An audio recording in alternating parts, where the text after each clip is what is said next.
ఓం నమః శివాయ. ఓం నమో శ్రీ విఘ్నరాజాయ నమః. ఓం నమో శ్రీ లక్ష్మీ నృసింహదేవాయ నమః. ఓం నమో శ్రీరామచంద్ర పరబ్రహ్మణే నమః. ఓం నమో శ్రీకృష్ణ పరబ్రహ్మణే నమః. ఓం నమో భగవతే వాసుదేవాయ.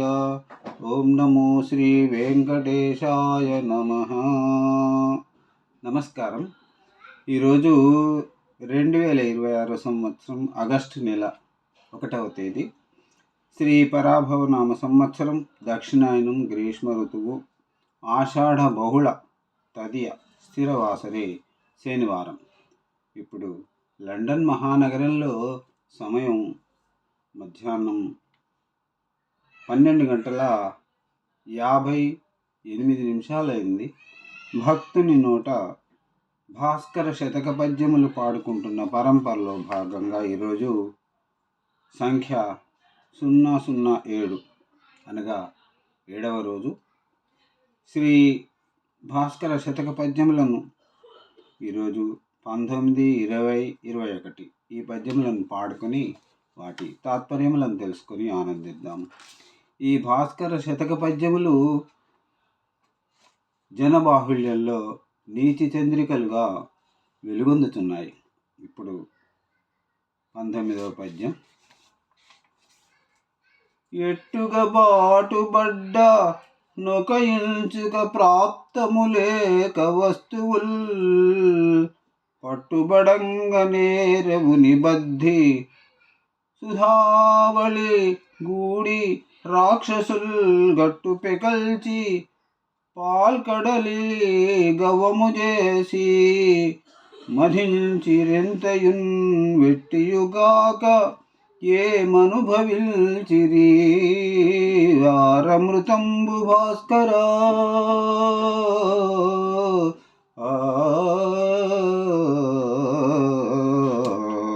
ఈ 19వ పద్యం ఉత్పలమాల పద్యం. ఇప్పుడు ఈ 19వ పద్యానికి తాత్పర్యం ఎలా ఉందో తెలుసుకుని ఆనందిద్దాం. రాక్షసులు దేవతలతో కలిసి మందర పర్వతమును పెకలించి దానిని తీసుకుని వచ్చి కవ్వముగాను ఉపయోగించి పాల సముద్రమును మధించిరి. తుదకు అమృతమందు జనీతమయ్యను. కానీ ప్రయాసపడిన రక్కసులు దానిని తాము అనుభవింపలేకపోయిరి.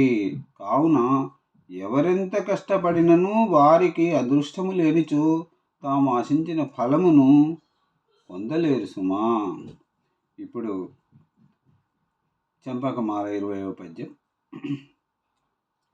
ఎడపక దుర్జనుండులకెంతయు గీడు నరించు కాని ఏ ఎడలను మేలు చేయడొక హించుకయైనను జీవుడు జీడ పురుగుడా చెద జడదిను నింతెగాక పుడి చెండు జలంబుడి పెంప నేర్చునే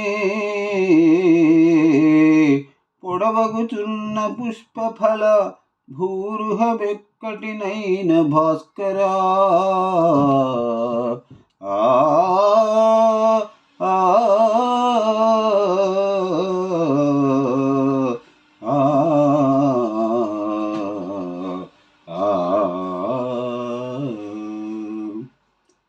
ఈ 20వ పద్యానికి తాత్పర్యం ఇలా ఉంది. చీడపురుగు మిక్కిలి పండ్లతోనూ పుష్పములతోనూ గల చెట్టును ఎల్లప్పుడూ విడవకుండా చెట్టు నాశనమగునట్లు తినుచుండును. కానీ అది రవ్వంత నీళ్లనైనను పోసి పెంచునా. అట్లే దుర్మార్గుడు ఇతరులకు అపకారము చేయునే కానీ వారికి ఉపకారం ఎన్నడూనూ చేయడు అని భావం. ఇక ఈనాటి చివరి పద్యం 21వ పద్యం ఉత్పలమాల. ఇడ్డె మనుష్యుడే మెరుంగు ఎన్ని దినంబులు గూడియుండినన్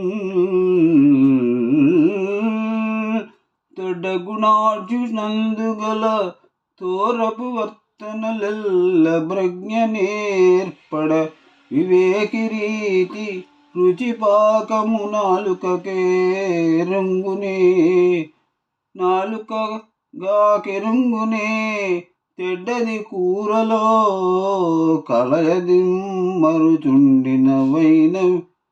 చుండిననైన భాస్కర ద్రిమ్మరు చుండినైన భాస్కర.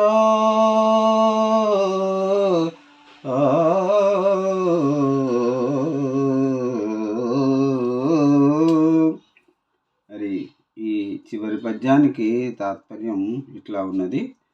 కూరలో నుంచి గరిటె అటునిటు ఎన్నిసార్లు త్రిప్పినను అది దాకా రుచిని తెలుసుకొనలేదు. ఆ రుచి ఎట్లున్నదో నాలుకకే తెలియను.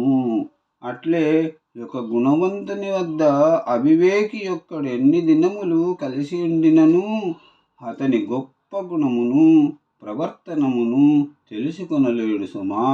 వివేకి అయిన వాడు గుణవంతునితో కలిసి ఉన్నట్లయినచో అతడే ఆ గుణవంతుని ప్రవర్తనమును గ్రహించును అని భావం.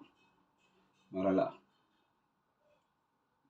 గురువారం రోజు నుంచి మళ్ళీ భాస్కర శతక పద్యములను పాడుకుందాం. రేపటి నుంచి భక్తుని నోట భగవద్గీత తాళపత్ర గ్రంథ ప్రతి పారాయణం మొదలు పెట్టుకుందాం.